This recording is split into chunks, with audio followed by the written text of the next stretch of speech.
Bukod sa Oriental Mindoro, bugbog sarado rin sa Bagyong Opong ang Occidental Mindoro, kung saan isang namatay. Nakatutok si Bea Pinlac.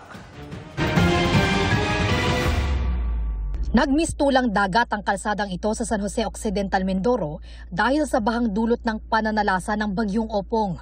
Usad pagong ang mga sasakyan. May tumirik pang tricycle sa gitna ng daan. Yung sa San Jose lang po, yung sa Labangan po. Hindi pa din naman daw po siya humuhupa, pero nadadaanan naman na daw po. Sa tala ng Local Disaster Risk Reduction and Management Office ng Occidental Mindoro, isang lalaking edad 51 ang nasawi at 3 ang sugatan dahil sa bagyo. Ililigtas niya po sana yung dalawa niyang anak na nandun po sa bangka, approach ng seashore.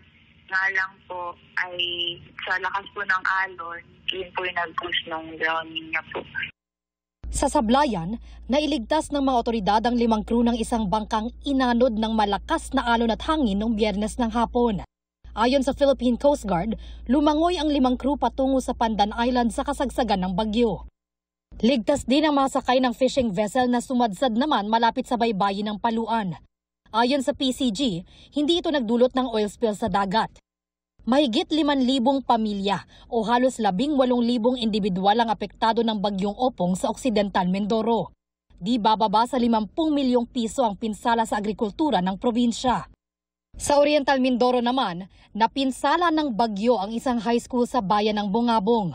Nabuwal din ang ilang puno at lumaylay ang mga kawad.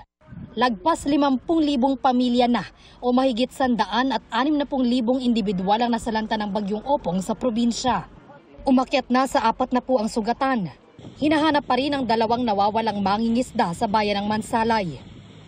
Lumobo na sa halos kalahating bilyong piso ang halaga ng pinsala sa agrikultura dito sa Oriental Mindoro at halos 150 million pesos naman sa kanilang infrastruktura.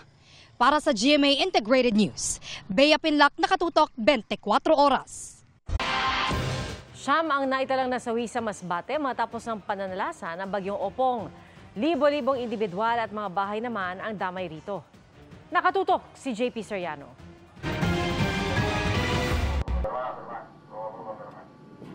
Gabi nitong Sabado nang makarating ang sinakyan naming Roro mula Sorsogon dito sa Masbate City. Walang kuryente dahil bagsak ang mga poste.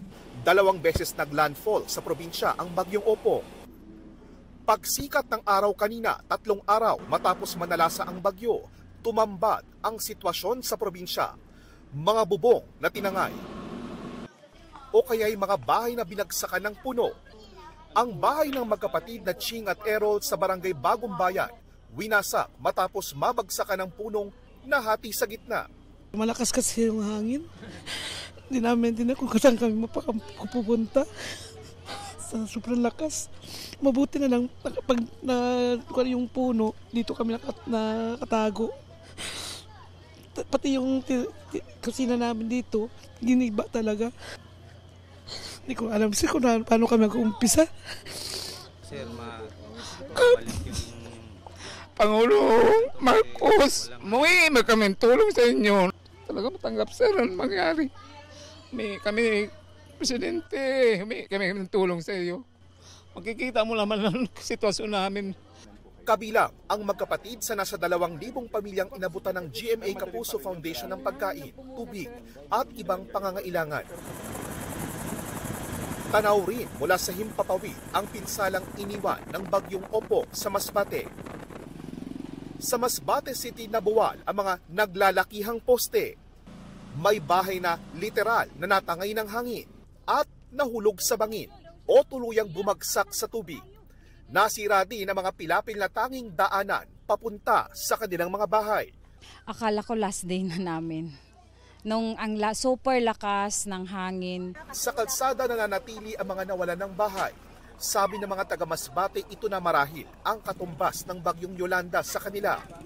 Hindi raw kailanman makakalimutan ng mga taga-Masbate ang hagupit ng Bagyong Opong at isa lang po sa mga nasira dahil sa lakas ng hangin na dulot nito ay ang kapilyang ito ng Sacred Heart dito sa Barangay Nursery. Makikita nyo naman bagsak na ang kisame. Sa kabutihang palad, wala pong mga nasugatan ng matindi.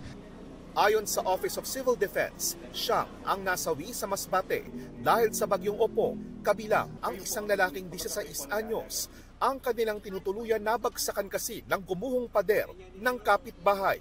Mahigit 150,000 na individual ang nabiktima ng bagyong Opong sa probinsya. Mahigit 14,000 ang nasirang bahay. Ang mga nawala ng bahay nakapila sa iba't ibang barangay halls.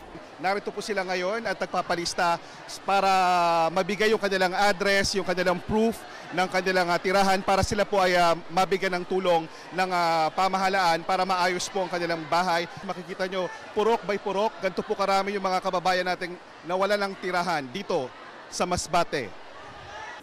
Hanggang ngayon, problema pa rin sa probinsya ang supply ng kuryente at tubig, pati na ang linya ng komunikasyon dahil bagsak ang signal ng malalaking telcos. Problema rin ang pagkukunan ng inuming tubig, lalo pat nagkakaubusan ng supply nito sa mga pamilihan. Dumating din sa probinsya ang DSWD at iba pang ahensya ng gobyerno. Kailangan namin ng mga heavy equipment, Chenso, matulungan sana kami na matanggal po like this, yung kotse na daganan. Sabi naman ng DICT, patuloy ang pagbibigay ng emergency communication support tulad ng paglalagay ng satellite internet units at libreng wifi sa evacuation centers sa iba't ibang rehiyon. Mula rito sa Masbate at para sa GMA Integrated News, ako po si JP Soriano, nakatutok 24 oras.